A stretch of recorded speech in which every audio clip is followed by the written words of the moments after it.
Ya pemirsa, kita ke informasi yang tadi sempat saya sampaikan di awal bahwa sekarang ini kembali lagi isu reshuffle ini mencuat ketika Presiden Jokowi menyentil sejumlah menteri yang dianggap mengecewakan kinerjanya terkait barang impor. Yang jadi pertanyaan adalah apakah reshuffle akan terjadi dan apa tanggapan dari partai-partai di koalisi? Ini dia, kita simak informasi berikut ini.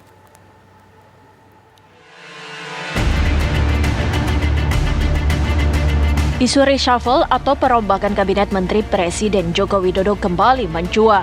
Meskipun reshuffle yang digadang-gadang terjadi pada Rabu kemarin nyatanya tidak ada.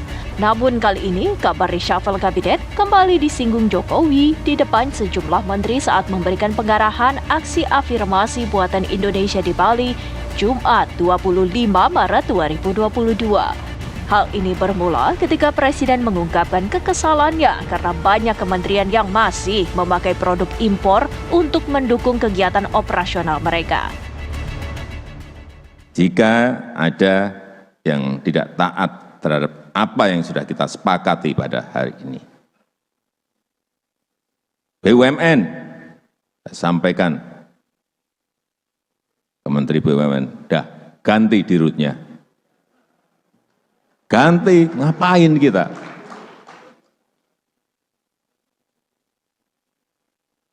Kementerian, ya sama saja itu, tapi itu bagian saya itu. Reshuffle, udah, saya itu.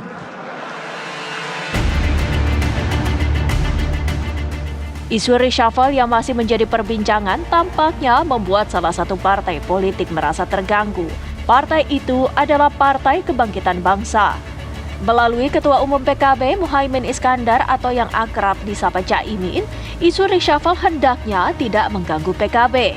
Caimin mewanti-wanti jika Partai Amanat Nasional masuk dalam kabinet, maka tidak mengganggu kursi yang sudah diduduki kader PKB. Caimin menyampaikan hal tersebut agar tidak menimbulkan konflik antar kedua partai.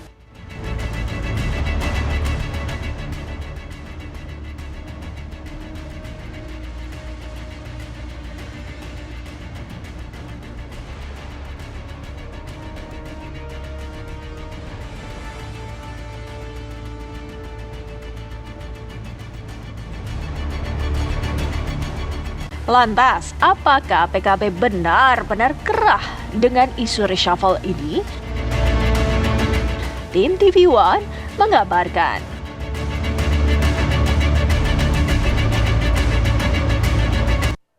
Ya, tampaknya sinyalmen reshuffle kabinet bisa saja akan terjadi pemirsa, entah di bulan Ramadan atau juga setelah Ramadan atau juga Lebaran pemirsa. Tapi yang jadi pertanyaan adalah apa alasan dilakukan reshuffle ini, memang perlu kita ketahui apakah benar hanya karena kinerja dari menteri-menteri tersebut dianggap mengecewakan ataukah juga ada faktor lain. Kalaulah mungkin menteri partai politik di reshuffle, partai politiknya marah nggak ya pemirsa? Itu akan saya tanya kepada seluruh narasumber saya. Di studio TV One ini saya masih menunggu pemirsa kedatangan dari narasumber saya. Tapi di sambungan Zoom saya sudah tersambung dengan sejumlah narasumber saya. Mulai dari Mas Derajat Wibowo dari PAN di sini, bahkan juga ada Mas Arief Wibowo dari PDIP. Selamat malam Bapak-bapak. Selamat malam Mbak Anissa, apa kabar? Kabar baik, alhamdulillah. Ini sambil saya tunggu ini saya bisa melihat wajah-wajah dari narasumber saya, tampaknya sedang dipersiapkan ini pemirsa. Tapi mungkin sekarang saya mau sapa terlebih dahulu Mas Derajat. Kita kan menunggu ya, menunggu belum tercapai ini masuknya PAN ke koalisi. Sampai kemudian berkali-kali saya dialogkan, tapi tampaknya belum ada juga ini reshuffle. Sekarang disinggung oleh Presiden. Nah, ini bagaimana? PAN merasakan bahwa wah ini kayaknya udah bentar lagi nih momentumnya masuk ke kabinet atau bagaimana? Enggak sih ya, kalau coba lihat teman-teman di TV One mungkin cek di Google ya, di berita itu yang pertama memunculkan isu reshuffle dan termasuk ada dua isu, reshuffle PAN dapat menteri dan wamen, kemudian ada satu lagi pertemuan ketum PAN Bang Zul dengan Presiden. Itu yang pertama muncul kan bukan dari kami, dari teman-teman partai lain. Ya, jadi elit partai lain silakan ditelusuri saja. Ada 2 partai yang saya tahu yang memunculkan isu itu, yang kemudian jadi ramai. Sementara dari kami sebenarnya santai-santai saja dan bicara off the record karena banyak teman-teman wartawan yang menanyakan, ya saya sampaikan karena sekarang sudah ini ya saya tidak mendengar dari Kapol tanggal 23 sih tidak mendengar. Mas Derajat, kalaulah Iya. terjadi diberikan jatah menteri ataupun juga wakil menteri, kira-kira kader yang dipersiapkan ini mantap nggak secara kapasitasnya? Atau mungkin jangan-jangan lebih bagus nih dengan menteri-menteri sekarang nih di partai koalisi yang sudah menjabat? Iya, kalau soal menteri-menteri dari partai lain kan itu tentu terserah presiden dan teman-teman partai tersebut ya.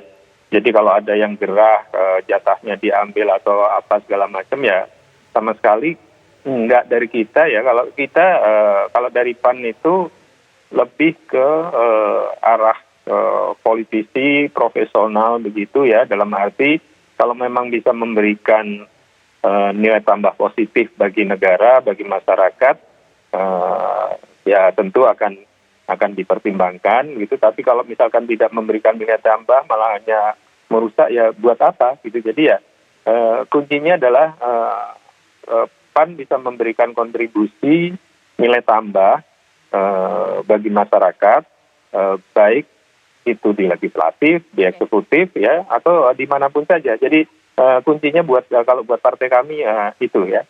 Dan kita tentu akan bekerja secara profesional. Dalam arti ya sesuai dengan kapasitas, integritas, kredibilitas. Karena kalau tidak akan merugikan masyarakat dan juga merugikan partai kami. Kira-kira begitu sih prinsipnya. Jadi teman-teman partai lain nggak usah khawatir, nggak usah gerah, nggak usah apalagi Caimin teman saya sama-sama orang Jawa Timur. Usul aja, nggak usah kepanasan, Cak, santai wae, Cak, gitu. Ya. Sudah disinggung ini dengan dari Mas Derajat. Mungkin sekarang saya mau sapa sekaligus saya mau tanya kepada Pak Jazilul Fawait, Waketum PKB di sini. Pak, jadi PKB gerah ini karena PAN mau masuk, tapi tampaknya saya tanya PAN ini wolos-wolos saja tuh kalau mau masuk, ini bagaimana? Ya, Mbak Caca, PKB bergabung dengan pemerintahan Pak Jokowi sama sekali tidak terkait dengan soal bagi-bagi kursi jabatan menteri. Jadi PKB membackup, mendukung Pak Jokowi untuk kepentingan pembangunan yang menjadi visi misi Pak Jokowi. Jadi dari awal PKB tahu betul bahwa menteri ini adalah bagian dari hak prerogatif presiden, dan kalau PKB diajak gabung pasti PKB juga akan mengirim kader-kader yang dianggap terbaik dan sesuai dan cocok dengan Pak Presiden Jokowi.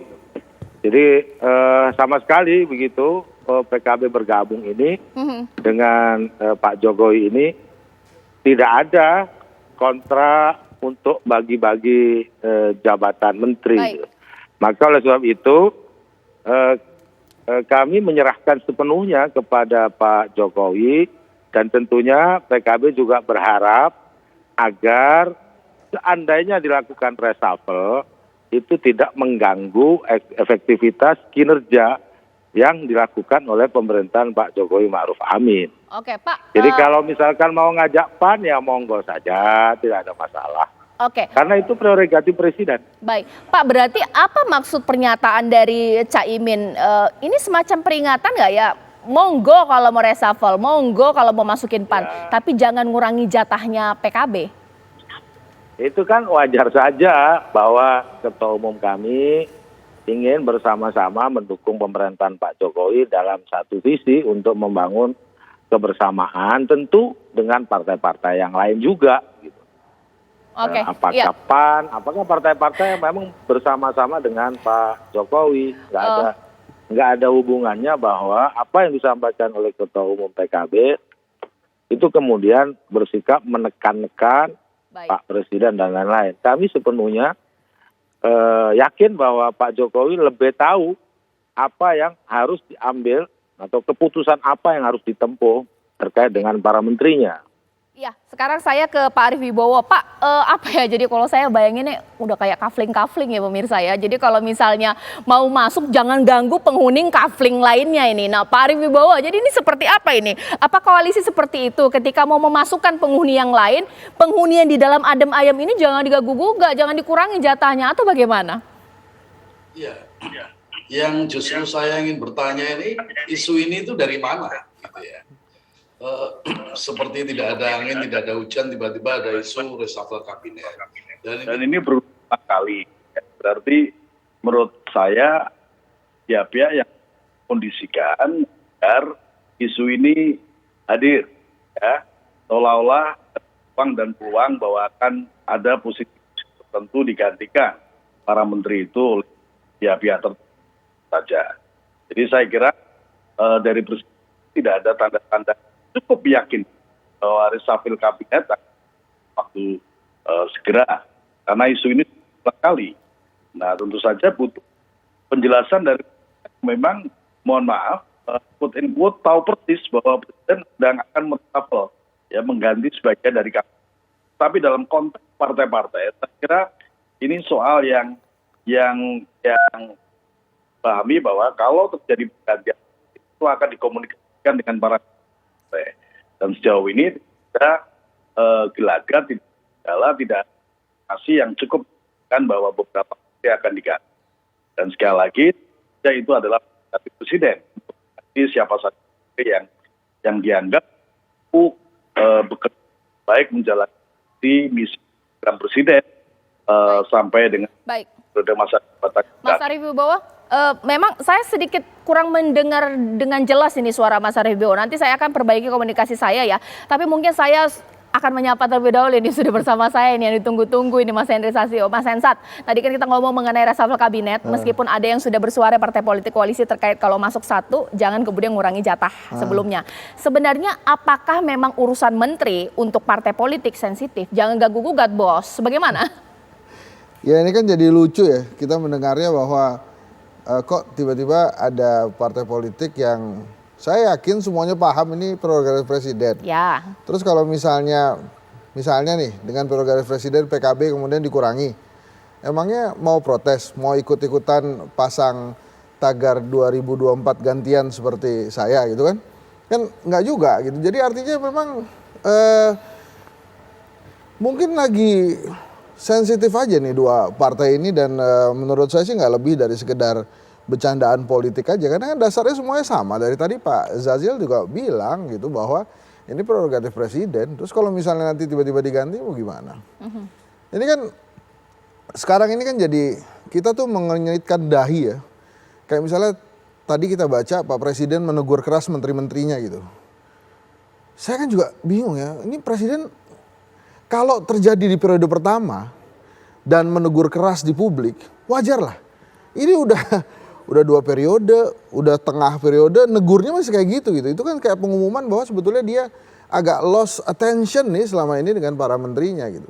Apalagi kemudian ada pergulatan sendiri antar partai politik. Memang didengar bahwa nampaknya 3 menteri dari PKB dari 4 kursi yang disediakan memang agak terlibat dengan polemik kontroversial kan. Menteri Agama dengan toa ke dalam, toa keluar itu, kemudian ada logo halal yang sebetulnya masih bisa kita gunakan sampai 2025. Terus kemudian ada Menteri Perdagangan, kemudian ada JHT 56 tahun dari Menteri Tenaga Kerja. Mungkin agak deg-degan juga PKB di situ. Tapi sih saya yakin sebetulnya ini sih nggak lebih dari bercandaan politik aja. Karena sama-sama mereka yakin bahwa ini tentang presiden gitu. Tapi kan kita juga bertanya-tanya kalau presiden melakukan reshuffle kabinet sekarang, iya itu prerogatif, cuma mau apa? Tinggal 7 kuartal. Jadi nggak lama juga masa kabinet ini gitu ya. Kalau kita hitungannya sampai Februari 2024 gitu ya, cuma 7 kuartal gitu. Apakah efektif dan efisien kalau mau ada reshuffle, walaupun lagi-lagi kalau presiden mau ya terserah gitu. Oke, ya nanti sesaat lagi saya akan gali kepada seluruh narasumber saya pemirsa, apakah jangan-jangan reshuffle kabinet ini menjadikan jurus jitu bargaining position seorang Presiden dengan partai politiknya untuk melihat loyalitas mereka di 2024 seperti apa. Kalau mulai-mulai nih berpikir untuk 2024, reshuffle aja menterinya sesaat lagi.